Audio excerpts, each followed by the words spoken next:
நாளின் செய்யும் வினிதானின் செய்யும் என நாடி வந்த கோழியின் செய்யும் கொடுங்கூற்றியன் செய்யும் குமரேசர் இரு தாளும் சிலம்பும் சதங்கையும் தண்டையும் சண்முகம் தோளும் கடம்பும் எனக்கு முன்னே வந்து தோன்றினே. உலகமெங்கும் வாழ்ந்து கொண்டிருக்கும் ஸ்ரீ குபேரன் டிவி நேயர்களுக்கு சைதை ராஜாவின் அன்பான வணக்கங்கள். நாம் இப்பொழுது இந்த எபிசோடில் ஆங்கில புத்தாண்டு பலன்கள் 12 ராசிகளுக்கும் வாக்கிய பஞ்சாங்க அடிப்படையில் சொல்ல இருக்கிறோம். கிரகங்கள் 12 ராசிகளுக்கும் எப்பேற்பட்ட பலனை வழங்கப் போகிறது என்பதை ஒவ்வொரு ராசியாக பார்க்கலாம். வாங்க, இப்பொழுது நாம் கடக ராசியை பார்க்க போகிறோம். கடக ராசிக்கு இந்த 2023 புத்தாண்டு, ஆங்கில புத்தாண்டு எப்படி இருக்க போகிறது, கிரகங்கள் எப்பேற்பட்ட பலனை வழங்க போகிறது, 1/1/2023 முதல் 1/1/2024 வரைக்கும் கிரகங்கள் இந்த கடகராசிக்கு, அதுலேயும் புனர்பூசம் 4ஆம் பாதம், பூசம் 1 முதல் 4 பாதங்கள், ஆயில்யம் 4 பாதங்கள் உள்ளடக்கியது கடகராசி. இந்த ராசி அன்பர்களுக்கு இந்த 2023 நல்ல பலனை பெறுவார்களா, அசுப பலன்களை பெறுவார்களா, கிரகங்களுடைய தாக்கம் எப்படி இருக்கும், அதனுடைய சதவிகிதம், நல்லது செய்யக்கூடிய பலனாக இருந்தால் அதனுடைய சதவிகிதம் எவ்வளவு சதவிகிதம், என்ன பரிகாரம் பண்ணணும், பிரச்சனைகள் இருந்தால் அப்படின்னு நம்ம சொல்ல போகிறோம். முதல்ல ஆண்டு கிரகங்களான குரு பகவானை நம்ம கையில் எடுக்கிறோம். குரு பகவான் பெயர்ச்சி ஏப்ரல் 23 மீனத்திலிருந்து மேஷத்துக்கு வரார். அப்போது இந்த பெயர்ச்சி ஆகிறதுக்கு முன்ன, ஏப்ரல் மாதம் 23க்கு முன்ன மீனத்தில் இருக்கும் குரு பகவான் இந்த கடகராசிக்கு பலனை தரணும் இல்லையா, அந்த பலனை நம்ம சொல்லணும். ராசிக்கு 9ஆம் இடத்துல இருக்கிறார். குருவுக்கு ஸ்தான பலங்க. எந்த ஒரு ராசிக்கும் குரு பகவான் கோச்சார ரீதியாக 2, 5, 7, 9, 11 ஆகிய இடங்களுக்கு வரும்பொழுது குரு பகவான் அளவற்ற பலனை தருவார் கோச்சார ரீதியில்னு ஜோதிட கிரந்தம் வலியுறுத்தி சொல்கிறது. அப்போ குரு பகவான் இந்த மேஷத்துக்கு செல்லக்கூடிய குரு பகவான் மீனத்தில் இருக்கிற வரைக்கும் ரொம்ப அமக்கலமான ஒரு காலகட்டம். இந்த கடகராசிக்கு ரொம்ப அற்புதமான ஒரு பலனை தரக்கூடிய ஒரு நிலை அப்படின்னு சொல்லலாம். இதில் என்ன அப்படின்னு பார்த்தீங்கன்னாக்கா, 9ஆம் இடம் என்பது பாக்கியஸ்தானம். நினச்சதை சாதிக்க முடியும், நினைக்காததையும் சாதிக்க முடியும். தந்தையால் அனுகூலங்கள், தந்தை வழி சொந்தங்களால் ஆதாயம், வெளியூர் வெளிநாடு வெளி மாநிலம் செல்லக்கூடிய அன்பர்களுக்கு நல்லதே நடக்கும். யோக பாக்கியங்கள், எதையும் ஈஸிலி டு கெட்டுன்னு இங்கிலீஷில் சொல்கிற மாதிரி போராடி ஜெயிக்க வேண்டாம், ஈஸியாக கிடைக்கக்கூடிய ஒரு காலகட்டம் இந்த கடகராசிக்கு. குரு மீனத்தில் இருக்கிற வரைக்கும், ஏப்ரல் 23 வரைக்கும் நல்லதே செய்வார். அடுத்தது இவர் ஏப்ரல் 23க்கு மேஷத்துக்கு செல்கிறார், சஞ்சாரம் செய்கிறார். மேஷம் என்பது 10ஆம் இடம் ஆகிடுது. அப்போ கடகத்துக்கு குரு 10ஆம் இடத்துக்கு வர்றது நல்லதா அப்படின்னு பார்த்தீங்கன்னா நிச்சயமாக நல்லதல்ல. 10ல் குரு வந்தால் பதவி பறிபோகும், பதவி ஆட்டங்காணும் அப்படிங்கிற ஒரு கணக்கு. அப்போ கண்டிப்பாக குரு என்ன ஒரு விசேஷம் அப்படின்னாக்கா, அந்தணன் தனித்திருக்கையில் அவதிகள் மெத்த ஒன்றுனா. ஆனால் அங்கே குரு ராகுவோடு இணைஞ்சிருக்கிறார். ராகு 10ஆம் மாதம் 8ஆம் தேதி அக்டோபர் 10 தான் டிரான்சிட் ஆகிறார், பயிற்சி ஆகிறார். அது வரைக்கும் குருவுக்கு துணையாக ராகு இருக்கிறார். அப்போ உங்களுக்கு பார்க்கும் பொழுது 10ல் குரு அப்படின்னா நிச்சயமாக மைனஸ் தான். இந்த கடகராசி அன்பர்களுக்கு வேலையில் இந்த ஏப்ரலுக்கு அப்புறம் பார்த்தீங்கன்னா நல்லா வேலை ஒழுங்காக போயிருக்கும், வேலை செஞ்சுட்டு இருப்பீங்க. உங்களை தூக்கி எங்கேயாவது லாங்காக அடிப்பாங்க. பிடிக்காத இடத்துல உங்களை தூக்கி ட்ரான்ஸ்ஃபர் பண்ணுவாங்க. இல்லை உங்களுக்கு நிறைய பொறுப்பு உணவு சில தேவையில்லாத அங்கேயே அதே ஆஃபீஸில் ட்ரான்ஸ்ஃபர் பண்ணி பொறுப்பு அதிகமாக இருக்கிற ஒரு சீட்டில் இப்போ கொஞ்சம் விழிப்புதுங்க வைக்கக்கூடிய ஒரு சீட்டு உங்களுக்கு பிடிக்காத சீட்டில் ட்ரான்ஸ்ஃபர் போட்டு உங்களை போட்டு மனுஷன் நோக்கடிப்பாங்க. இது பிற வேலையில் பலு இருக்கும், வேலையில் பிரச்சனை இருக்கும். அப்படி ஏதாவது சில வேலையை விட்டு வந்துடலாமா, இல்லை லீவு போட்டுடலாமா, ட்ரான்ஸ்ஃபர் வாங்கலாமா வேறு இடத்துக்கு அப்படின்ற அளவுக்கு உங்களுக்கு இந்த குரு பகவான் இந்த ஓராண்டு நிச்சயமாக பிரச்சனையை தான் பண்ணுவார். வேலையில் திருப்தி இருக்காது. 10ல் குரு வந்தால் வேலை பதவி பறி போகும். சில பேர் உங்கள் ஜனனகால தசாபுத்தி அடிப்படையில் வேலை போகணும்னு இப்போ விதி இருந்தால் வேலையை விட்டுற வேண்டிய சூழ்நிலை கூட வந்துடும். ஆனால் எல்லோரும் விட போகிறதில்ல. பிரச்சனையை பல்ல கடிச்சிட்டு வேலை பார்ப்பீங்க, பிரச்சனையாக தான் இருக்கும். இப்போது ஸ்தான பலத்தை பார்த்தோம். பார்வை பலம் அப்படின்னு பார்க்கும்போது குரு பார்க்க கோடி நன்மை இல்லையா? அப்போ அங்கேருந்து மேஷத்துலேருந்து சிம்மத்தை பார்க்குறார். சிம்மம் என்பது உங்களுக்கு 2ஆம் இடம். அப்போ 2ஆம் இடத்தை குரு பார்க்குறார் அப்படின்னு சொன்னால் குடும்பம் நிம்மதியாக இருக்கும், சந்தோஷமாக இருக்கும், குடும்பத்தில் அமைதி இருக்கும், குதூகலம் இருக்கும், கொடுக்கல் வாங்கல் சிறப்பாக இருக்கும், நல்ல ஒரு வருமானம் இருக்கும், இல்லை பண வருவாய் பணப்புழக்கம் இருக்கும் அப்படின்னு சொல்லலாம். குடும்பத்தில் சுப நிகழ்ச்சிகள் இது வரைக்கும் நடத்தாமல் இருந்திருப்பாங்க. இப்போ குடும்பத்தில் சுப நிகழ்ச்சி நடத்தக்கூடிய ஒரு காலகட்டம். அதே நேரத்தில் வெளியார் சுப நிகழ்ச்சிகளுக்கு சென்று விட்டு வர முடியும். இந்த கடகராசி அன்பர்கள் பார்த்தீங்கன்னு சொன்னால் உங்கள் சொல்லுக்கும் செயலுக்கும் மதிப்பு மரியாதை கிடைக்கும் அப்படின்னு சொல்லலாம். அப்போ 2ஆம் இடம் சிறப்பு, சூப்பர். குரு பார்வை கோடி நன்மை, நல்ல பண வரவு, குடும்பத்தில் பணப்புழக்கம் இருக்கும், சந்தோஷம் இருக்கும், கணவன் மனைவி ஒற்றுமை இருக்கும் அப்படின்னு சொல்லலாம். அடுத்ததாக துலாத்தை பார்ப்பார். துலாம் அப்படின்னா ஏற்கனவே துலாத்தில் கேது இருக்கிறார். இப்போ அந்த கேது 4ல் கேது இருந்து கெடுத்துக்கிட்டு இருக்காரு. தாயாருக்கு உடம்பு முடியாமல் போகுது, ஆஸ்பத்திரி செலவு வைக்குது, வண்டி வாகனங்கள் செலவு வைக்குது, உங்கள் சுகஸ்தானம் உங்களுக்கு உடம்பு முடியாமல் போகுது. இப்படிலாம் நடந்துக்கிட்டு இருந்தது.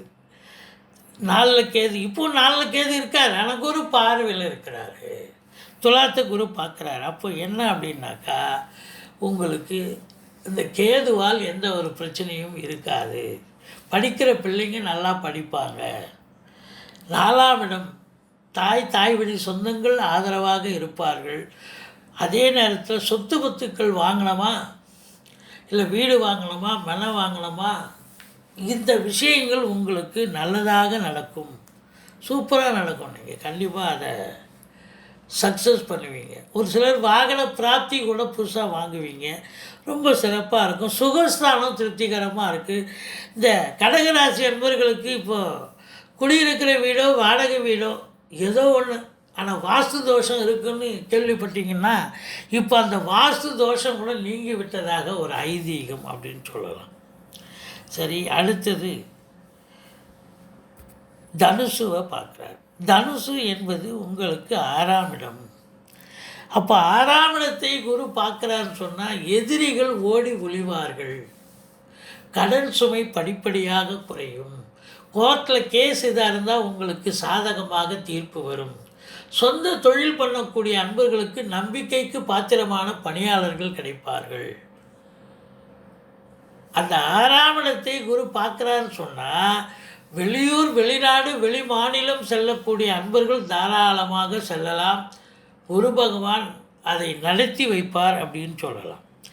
இப்போது குருவினுடைய மேஷ குரு அதனுடைய சஞ்சார நிலை பார்வை நிலையை பற்றி நம்ம பார்த்தோம். அடுத்தது சனி பகவானை எடுத்துக்கலாம்.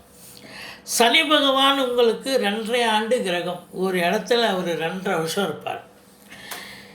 இப்போது 29/3/2023 அவர் மகரத்திலிருந்து கும்பம் போகிறார். அப்போ கும்பம் போகிற வரைக்கும் 29/3/2023 வரைக்கும் மகரத்தில் இருக்கும் சனி பகவான் இந்த கடக ராசிக்கு எப்பேற்பட்ட பலனை வழங்குவார் அப்படின்னு பார்க்கும் பொழுது உங்களுக்கு பார்த்தீங்க அப்படின்னாக்கா 7ஆம் இடத்துல சனி.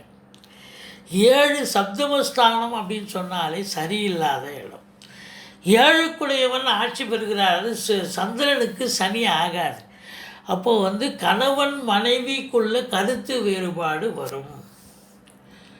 சொந்த தொழில் பண்ணக்கூடிய அன்பர்களுக்கு பார்ட்னர்ஷிப்புக்கும் உங்களுக்கும் பிரச்சனை, தகராறு அப்படின்னு சொல்லக்கூடிய அமைப்பு இழுத்து மூடிட்டு வரக்கூடிய நிலை கூட வரும். சொந்த தொழில் பண்ணுறவங்க நண்பர்கள் உங்களை கண்டாலே தெரித்து ஓடுவாங்க. அப்படி சில பிரச்சனைகள் உங்கள்கிட்ட சில அது நேரம். ஒரு மனுஷனை வெல்வது நேரம்தான். நண்பர்கள் உங்களை புரிஞ்சிக்க மாட்டாங்க. இப்படி 7ஆம் இடத்துல சனி இருக்கிறது என்ன அப்படின்னு பார்த்தீங்கன்னு சொன்னால், நீங்கள் வேலை பார்க்குற சொந்த பந்தம், நட்பு வட்டாரம், தொழில் பண்ணுற இடம் எல்லாருமே பார்த்தா உங்களை ஒரு விரோதியாக பார்ப்பாங்க. அப்போ நீங்கள் அதை டென்ஷன் ஆகி நீங்களும் அதை ரொம்ப இன்னும் விரோதத்தன்மையை அதிகமாக வளர்த்துக்கூடாது. கொஞ்சம் புன்முறுவலை வச்சுக்கிட்டு ஒரு போலி நடிப்பு அப்படின்னு கூட எடுத்துக்கலாம், தப்பு கிடையாது. கொஞ்சம் புன்முறுவலை வர வச்சு கொஞ்சம் அவங்கக்கிட்ட அனுசரித்து போகிற மாதிரி நடந்துக்கிட்டிங்கன்னு சொன்னால் தலைக்கு வர்றது தலைப்பாயிடம் போகும். சரி, இப்போ சனி டிரான்சிட் ஆகிறார். சனி பயிற்சி 29/3/2023 கும்பத்துக்கு போகிற சனி என்ன பண்ணுவார் இந்த ராசிக்கு அப்படின்னு பார்த்தீங்கன்னா, 8ஆம் இடம் சனி பகவான். 8ஆம் இடத்துல 7க்குடையவன் 8க்கு போயிட்டார் அப்படின்னு சொன்னால் அஷ்டமத்து சனியாக இருக்கும். அப்போது 8ஆம் இடத்து சனி அப்படின்னு சொன்னால் அவர் 2.5 வருஷம் இருக்க போகிறார். அப்போ அந்த 2.5 வருஷம் அங்கே இருக்கிற காலகட்டம் ஃபுல்லாக நம்ம சொல்கிறது ஓராண்டு பலனை தான் சொல்கிறோம். இந்த ஓராண்டு இந்த 29/3/2023 இந்த ஓராண்டு முழுதும் பார்த்தீங்கன்னு சொன்னால் அஷ்டமத்து சனியினுடைய வேலையை செய்வார். ஏற்கனவே சந்திரனுக்கு சனி ஆகாது. 7ஆம் இடத்துல இருக்கும்போதே பாதி பீஸை பிடுங்கியாச்சு. இப்போ இன்னும் முழுசாக இருக்கிற பீஸை பிடுங்கி பைத்தியக்காரனாக போக வேண்டியதான். ஸோ இந்த கடகராசி அன்பர்கள் பார்த்தீங்கன்னு சொன்னால் இந்த அஷ்டமத்து சனி காலம், அதாவதுங்க இந்த குரு பேச்சு, ராகு கேது பேச்சு இதெல்லாம் கூட ஒரு 30% சொல்லலாம். கோச்சாரம் என்பது 30% தான். இப்போ பை பர்த்து சார்ட்டு தான் 70% சொல்லுவாங்க. ஆனால் இந்த அஷ்டமத்து சனி, 7.5 சனி இதெல்லாம் வரும் பொழுது இந்த கோச்சாரம் பார்த்திங்கன்னா கொஞ்சம் வீரியம், என்னதான் தசாபுத்தி சிறப்பாக இருந்தாலும் இதனுடைய வீரியத்தை இது இழக்காது. இதனுடைய தீமையை கொடுத்தே தீரும். அப்போ அஷ்டமத்து சனி என்னதான் கடகராசி அன்பர்களுக்கு பிறந்த கால தசாபுத்தி சிறப்பாக இருந்தால் கூட அஷ்டமத்து சனி வேலை கண்டிப்பாக செய்யும். அசிங்கப்பட வைக்கும், அவமானப்பட வைக்கும். வேலை பார்க்குற இடத்துல ஒழுங்காக நல்லா வேலை பார்ப்பீங்க, ரொம்ப நல்லவங்க அப்படின்வாங்க. இப்போ அவங்களே கூப்பிட்டு என்ன வேலை பார்க்குற நீ அப்படின்னு திட்ட ஆரம்பிப்பேன். என்ன ஸ்டேட்மெண்ட்டாக இது, இப்படி தவறமாக போட்டு கொடுத்துருக்க அப்படின்னு சொல்லுவாங்க. அந்த அளவுக்கு இருக்கும். வேலை பார்க்குற இடத்துல பிரச்சனை வரும். நண்பர்கள் புரிஞ்சிக்க மாட்டாங்க. தொழில் பண்ணுற இடத்துலையும் பிரச்சனை வரும். அதுலேயும் குறிப்பாக அந்த கேஷ் டீலிங் இருக்குது பார்த்தீங்களா, அந்த வங்கியில் வேலை பார்க்குறவங்க மட்டும் இல்லைங்க, இன்சூரன்ஸு நிறைய இந்த கேஷ் டீலிங்கில் வேலை பார்க்குற அன்பர்கள்லாம் கடகராசிக்காரர்களாக இருந்தால் கொஞ்சம் ஜாக்கிரதையாக இருங்க. கேஷ் எப்படியாவது உங்களை அறியாமல் மிஸ் ஆகி அது கட்சியில் நீங்கள் தான் அதுக்கு முதல் வைக்க வேண்டிய சூழ்நிலை வந்துடும். ரொம்ப சர்வ ஜாக்கிரதையாக இருக்கும். பேசும்போது கூட சர்வ ஜாக்கிரதையாக பேசுவோம். ஏன்னு சொன்னால் இந்த சனி பகவான் உங்களுக்கு அதனுடைய பார்வை உங்களுக்கு இருக்குது இல்லைங்களா, அது எங்கே பார்க்க போகுதுன்னா 5ஆம் இடத்தை பார்க்க போகுது. விருச்சிகத்தை பார்ப்பார். விருச்சிகங்கிறது 5ஆம் இடம். அப்போ அந்த 5ஆம் இடம் அப்படின்னு சொன்னால் உங்களுக்கு பூர்வ புண்ணிய ஸ்தானத்தில் பார்க்குறாருன்னு சொன்னால் பிள்ளைகளுக்கும் உங்களுக்கும் ஏதாவது பிரச்சனை வரும், கருத்து வேறுபாடு வரும். இல்லை பிள்ளைகளுக்கு உடம்பு முடியாமல் போகலாம், அல்லது பூர்வீக சொத்தில் ஏதாவது அக்கம் பக்கம் இருக்கிறவங்க சண்டைக்கு வரப்பு சண்டை, வாய்க்கால் சண்டைன்னு ஏதாவது ஒன்று இல்லாத இருக்குதுன்னு சொல்லி நம்மளை ரூமரை கலப்பி டென்ஷன் ஆக்குவாங்க. மற்றபடி உண்மையான ஒரு நிலை அங்கே இருக்காது. இது சனி பகவான் கும்பத்திலிருந்து பார்க்கும் பார்வை பலம். அதே நேரத்தில் இந்த ராகு குருவையும் பார்க்குறாங்க. ஏற்கனவே 10ல் ராகு இருக்கிற குரு இருக்கிறது இந்த கடகத்துக்கு சரியில்லாத ஒரு சூழல் தான். இன்னும் சனி பார்த்ததுன்னா இன்னும் பிரச்சனை அதிகமாகத்தான் ஆகும். அப்போது இந்த அஷ்டமத்து சனியினுடைய வீரியத்தை நீங்கள் கம்மி பண்ணுறதுக்காக என்ன பண்ணணும்? இல்லை அதை பிரீத்தி பண்ணுறதுக்கு சங்கடம் தீர்க்கும் சனி பகவானே மங்களம் பொங்க மனம் வைத்தருள்வாய், சச்சரவின்றி சனீஸ்வர தேவே இச்சகம் வாழ்க இன்னருள் தாத்தா.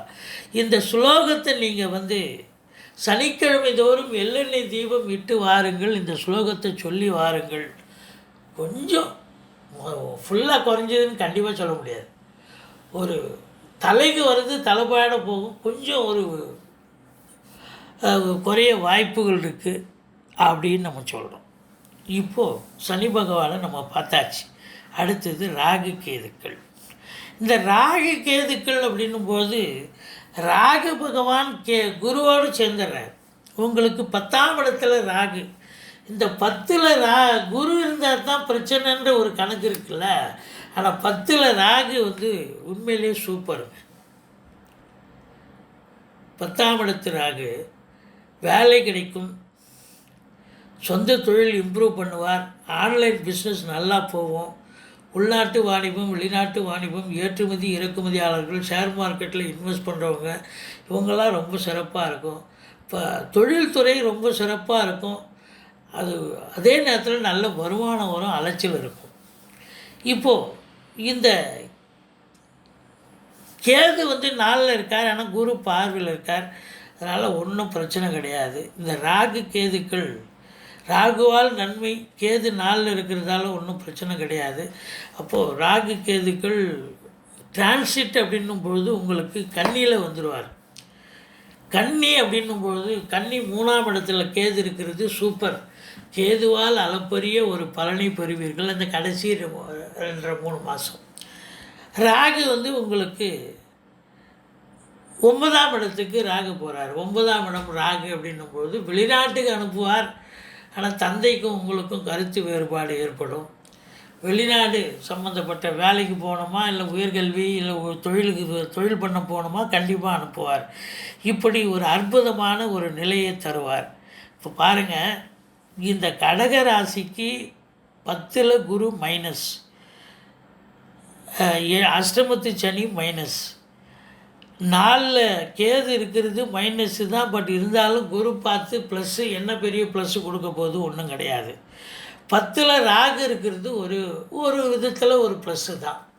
மேஷ ராகு, மேடான ராகு, 10ஆம் இடத்துல ராகு இருக்க கொடுத்து வைக்கணும். தொழில்துறை பண்ணுறவங்க சிறப்பாக இருக்கும். மொத்தத்தில் பார்க்கும்பொழுது இந்த கடகராசி அன்பர்களுக்கு ஒரு 40 விழுக்காடு தாங்க நல்ல பலனையே நீங்கள் பெற முடியும். மற்றபடி உண்மையிலேயே ரொம்ப இந்த கடகராசி அன்பர்களுக்கு இந்த 2023 சரியில்லாத ஒரு ஆண்டு. நீங்கள் குலதெய்வ வழிபாடு பண்ணணும், இஷ்ட தெய்வத்தை வழிபாடு பண்ணணும். சனி பகவானுக்கு பிரீத்தி சொல்லியாச்சு. குருவுக்கு இப்போ தட்சிணாமூர்த்தியை வழிபாடு பண்ணுங்கள். ராகு கேதுக்களுக்கு பிரீத்தி பண்ணிங்க. ஸோ மொத்தத்தில் உங்கள் குலதெய்வம் மட்டும் இல்லை, ராகு கேது இதையும் தாண்டி நீங்கள் உங்கள் இஷ்ட தெய்வத்தையும் வணங்கினால்தான் ஓரளவுக்கு நீங்கள் தப்பிக்க முடியும். மொத்தத்தில் பார்க்கும் பொழுது இந்த கடக ராசிக்கு கௌரவம் குறைவான ஒரு ராசி. அதாவது இந்த நேரம் உங்களுக்கு கௌரவமும் போயிடும், எல்லாமே போயிடும். இந்த ஓராண்டு கொஞ்சம் பிரச்சனையான காலகட்டமே. ஸ்ரீ குபேரன் டிவியை பார்த்தமைக்கு நன்றிகள். மேலும் இது போன்ற தகவல்களை தெரிந்து கொள்ள ஸ்ரீ குபேரன் டிவியை சப்ஸ்கிரைப் செய்யுங்கள். மறக்காமல் பெல் ஐக்கானை கிளிக் செய்யுங்கள்.